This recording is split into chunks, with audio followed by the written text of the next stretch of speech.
नाजरीन, सुशांत सिंह साहब इंडिया के एक बड़े अच्छे एनालिस्ट हैं और ये कारवान मैगजीन जो है बड़ा एक इंडिया का मैगजीन है, उसके कंसल्टिंग एडिटर भी हैं। अब कल इन्होंने डेली सन के अंदर मोदी साहब के दौर में जो इंडिया के फॉरेन रिलेशंस रहे हैं, खास तौर पर नेबरिंग कंट्रीज के साथ जो इंडिया की टाइज रहे हैं, उसके हवाले से एक बड़ा इंटरेस्टिंग ओपिनियन लिखा है।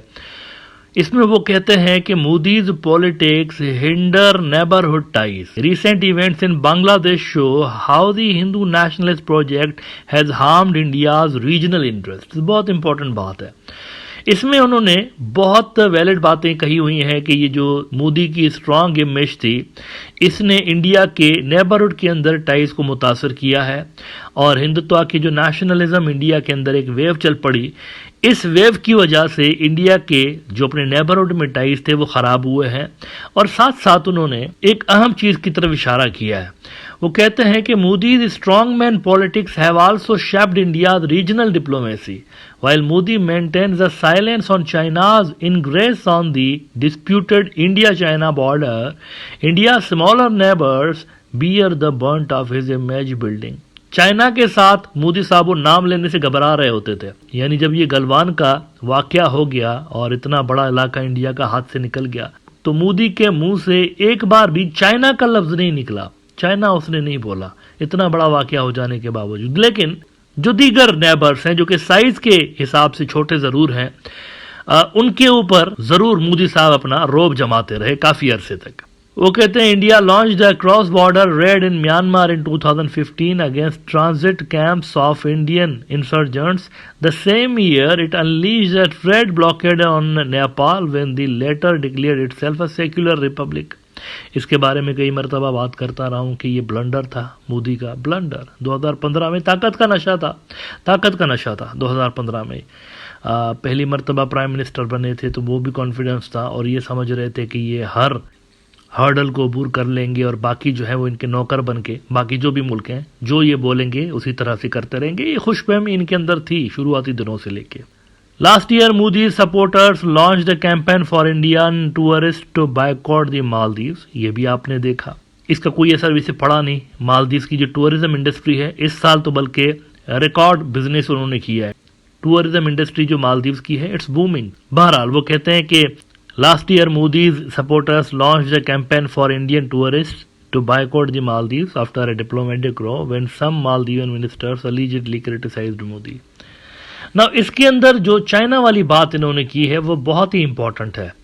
ये शुरू में इन्होंने बात की कि while Modi maintains a silence on China's ingress on the disputed India-China border, its smaller neighbors bear the brunt of his image building.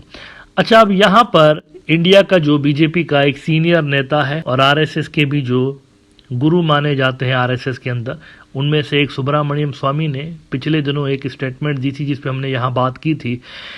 इसमें वार्निंग दी थी उन्होंने मोदी और अमित शाह को कि आपने गद्दारी वाला काम किया है। थोड़ा सा इनकी इस स्टेटमेंट को दोबारा देख लीजिए। फिर कल जो बड़ी डेवलपमेंट हुई, एक और उन्होंने बहुत इंपॉर्टेंट स्टेटमेंट दी है, बहुत ही इंपॉर्टेंट स्टेटमेंट है, उस पर बात करना जरूरी है। डेक्कन हेराल्ड में कुछ रोज पहले 19 सितंबर को ये खबर छपी कि PM Modi Amit Shah will be subject to treason for lying about India China row, BJP Subramanian Swamy. उन्होंने कहा कि ये गद्दारी इन्होंने की हुई है और झूठ बोला है चाइना वाले मामले को लेकर, खासतौर पर ये जो बॉर्डर के अंदर चाइना घुस के आ गया और इलाका ले लिया इंडिया से, तो इस पे इन्होंने कहा कि ये झूठ बोला और ये गद्दारी है। फिर नीचे उन्होंने वही स्वामी की स्टेटमेंट रिपीट की कि Swamy who has time and again left no opportunity to slam PM Modi had earlier said that if the PM does not announce his retirement by his 75th birthday he shall be removed from his position by other methods. Now ये खोखली धमकी नहीं है, वाकई BJP और RSS के अंदर एक बहुत बड़ा हिस्सा ऐसा है जो कि इनको पावर से रिमूव करना चाहता है, किसी और को लेकर आना चाहते हैं। लेकिन कल स्वामी ने एक बहुत ही चौंका देने वाला इंकशाफ किया है। स्वामी कहता है कि मोदी जो है ना, ये इंडिया के नेशनल इंटरेस्ट को सेल करने जा रहा है और ये जो हमारा 4064 स्क्वायर किलोमीटर का इलाका चाइना ले गया है, ये ऑफिशियली सरेंडर करने जा रहा है और बहुत कोशिश कर रहा है चाइना के साथ दोबारा से नॉर्मलाइजेशन करने की, क्योंकि वेस्ट वालों ने, आप देख रहे हैं कि मोदी का जो एनएसए है उसको अमेरिका का कोर्ट समन कर रहा है। इसी तरह से वेस्ट वाले बांग्लादेश को लेकर भी उन्होंने बहुत कुछ कहा, वेस्ट वालों को कोई बात उनकी नहीं सुनी गई। तो एक स्ट्रेटेजिक रिपोजिशनिंग वो कह रहे हैं कि मोदी लाने के चक्कर में है और चाइना के साथ दोबारा से अपने टाइज बनाने के चक्कर में है। एक बहुत बड़ा खुलासा उन्होंने किया है और वो कहते हैं कि Modi is about to sell out India national interest by proposing normalization with China without demanding China vacate all 4,064 square kilometer grabbed during April 2020 to December 2023. If he still insists on normalization, then he should be called a traitor and ejected from PM post. अगर ये China के साथ इस तरह normalisation के चक्कर में जो कि ये लगा हुआ है, अगर ये ऐसा करता है तो ये गद्दार होगा और इसको निकाल बाहर फेंकना चाहिए पीएम की कुर्सी से। ये बहुत बड़ा इंकशाफ स्वामी ने कर दिया है। अब देखें, उनके इन इल्जामात को आप रूल आउट नहीं कर सकते। स्वामी के ये जो इल्जामात हैं इसको रूल आउट नहीं कर सकते, क्योंकि इवेंट्स ऐसे देखने को मिले हैं जो कि क्लियरली ये सजेस्ट कर रहे हैं कि बीजेपी ट्रैप हो गई है। आप देखिए, दोवाल जो है मोदी का एनएस है। अब मोदी का एनएसए हमने देखा कि अमेरिका नहीं जा सकता, अमेरिकन कोर्ट ने उसको समन किया हुआ है। अब इसको पहले से ही पता होगा ऑब्वियसली इन चीज़ों का कि एक समन आ रहा है मेरे खिलाफ अमेरिकन कोर्ट के अंदर। तो उससे पहले आप देखिए कि अमेरिका को प्रेशराइज करने के लिए Doval out of nowhere Russia पहुंच गया और प्यूटिन से उसकी मुलाकात हुई, जिसमें ये बड़ी सी कुर्सी पे स्कूल के बच्चों की तरह अजीब तरीके से बैठा हुआ, ये देखिए ज़रा, अजीब तरीके से बैठा हुआ नजर आया और प्यूटिन भी इसको बड़ी मानाखेज नजरों से देख रहा है। अब ये असल में दुवाल ने मैसेज भेजा था अमेरिकन की तरफ गालिबन कि देखो हमारे साथ अच्छे बच्चे बन के रहो वरना हम रशिया की तरफ चले जाएंगे। तो स्वामी के जो स्टेटमेंट्स हैं, ग्राउंड रियलिटीज देखकर इसको इग्नोर नहीं किया जा सकता। मुमकिन है कि वो जो कुछ बोल रहा है और अंदर का बंदा है, ऑब्वियसली इसके पास इंफॉर्मेशन होगी, तभी तो ये इस तरह की बड़ी बात कर रहा है। इनर सर्कल से ताल्लुक रखता है, बीजेपी और आरएसएस की इनर सर्कल से ताल्लुक रखता है। अच्छा, स्वामी साहब की सारी बातें अपनी जगह, लेकिन मेरा पर्सनल ओपिनियन ये है कि मोदी ने चाइना के साथ इंडिया के टाइज को इस लेवल पे ख़राब किया हुआ है कि नियर फ्यूचर में मुझे कम से कम नज़र नहीं आ रहा कि दोनों के दरमियान टाइज मोदी के होते हुए बेहतर हो सकते हैं। देखिए, अब भी ये स्वामी साहब की सारी बातें अपनी जगह, लेकिन ज़रा देखिए ना, जयशंकर जो बैठा हुआ है अमेरिका के अंदर इस वक्त, वहाँ से किस कदर जहरीली बातें कर रहा है चाइना के खिलाफ। और वो कह रहा है कि एशिया के अंदर यूनिपोलरिटी नहीं होनी चाहिए, मल्टीपोलरिटी होनी चाहिए। वो कह रहा है अगर दुनिया मल्टीपोलर होगी तो एशिया भी मल्टीपोलर होना चाहिए। ये बताने की कोशिश कर रहा है अमेरिका को कि एशिया के अंदर सिर्फ चाइना नहीं, हम भी होने चाहिए। अब ये जो स्टेटमेंट है जयशंकर की, अगर देखा जाए तो अमेरिका के इंटरेस्ट के साथ कॉन्ट्राडिक्ट कर रही है। आपको क्या लग रहा है, ये इंडिया को सुपर पावर बनाने के लिए कर रहे हैं? ये जितने सारे रिसोर्सेज लगा रहे हैं, पैसे लगा रहे हैं, इतनी ज्यादा डिप्लोमेटिक ये एफर्ट्स करते हुए नजर आ रहे हैं, इंडिया के लिए? किस खुशी में भाई? अपने लिए कर रहे हैं।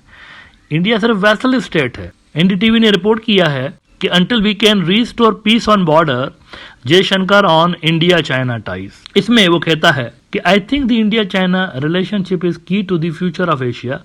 इन a way you can say that if the world is to be multipolar, Asia has to be multipolar and therefore this relationship will influence not just the future of Asia but in that way perhaps the future of the world as well। इनको खुशफहमी है कि multipolar Asia होनी चाहिए, American को ऐसा Asia बनाना चाहिए उसके अंदर हम भी एक पावर पोल हों और चाइनीज भी हों। तो मुझे ये बताइए अमेरिका किधर होगा फिर इसके अंदर? अमेरिकन इंडिया को ऊपर लाने के लिए या उनको पुलिसमैन बनाने के लिए काम नहीं कर रहे। वो सारी की सारी उनकी स्ट्रेटजीज धपड़धूस हो चुकी हैं अफगानिस्तान की जंग के बाद।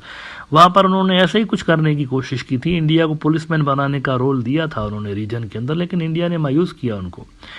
अब उनकी स्ट्रेटजी डिफरेंट नजर आ रही है। वो खुद अपने आप में एक पावर पोल बनने की कोशिश कर रहे हैं एशिया के अंदर। और बांग्लादेश के साथ जो उन्होंने रिसेंटली अपने टाइज बढ़ाए हैं वो भी इस हवाले से हैं। मालदीव के साथ डायरेक्टली इंगेज हो रहे हैं, पहले से बहुत ज्यादा इंगेज हो रहे हैं। इसी तरह से एशिया के दीगर मुल्कों के साथ अमेरिकन डायरेक्टली इंगेज हो रहे हैं, इंडिया के जरिए नहीं, अब खुद ही कर रहे हैं वो। लिहाजा ये इतना आसान नहीं होगा इंडिया के लिए। मोदी साहब ने फंसा दिया उनको दो सुपर पावर्स के दरमियान। एक तरफ अमेरिकन हैं, एक तरफ चाइनीज हैं। चाइनीज के साथ उनके टाइज बहुत ही खराब है, अमेरिका के साथ भी उनके टाइज कुछ अच्छे रिसेंटली हमें नजर नहीं आ रहे। रिसेंटली जो वाकयात हुए हैं खास तौर पर खालिस्तानियों के मुद्दे को लेकर और रशिया से ये जो ऑयल ले रहे हैं इंडियंस, इस मुद्दे को लेकर। लिहाजा ये जो स्वामी साहब बात कर रहे हैं ना चाइना के साथ नॉर्मलाइजेशन की, ये इतना भी आसान नहीं होगा। हो सकता है कि कोई वर्किंग रिलेशनशिप बन जाए कि जी थोड़ा सा बस आपने जो हमारा इलाका ले लिया सो ले लिया, अब दोबारा से टाइज जो है उसको रिज्यूम करते हैं। ऐसा मोदी कर भी सकता है, लेकिन ये लॉन्ग टर्म सोल्यूशन नहीं होगा। लॉन्ग टर्म सोल्यूशन ये होगा कि चाइना के साथ जो बॉर्डर डिस्प्यूट्स हैं इंडिया के, जो कि बड़े पुराने डिस्प्यूट्स हैं, उनको रिजॉल्व किया जाए।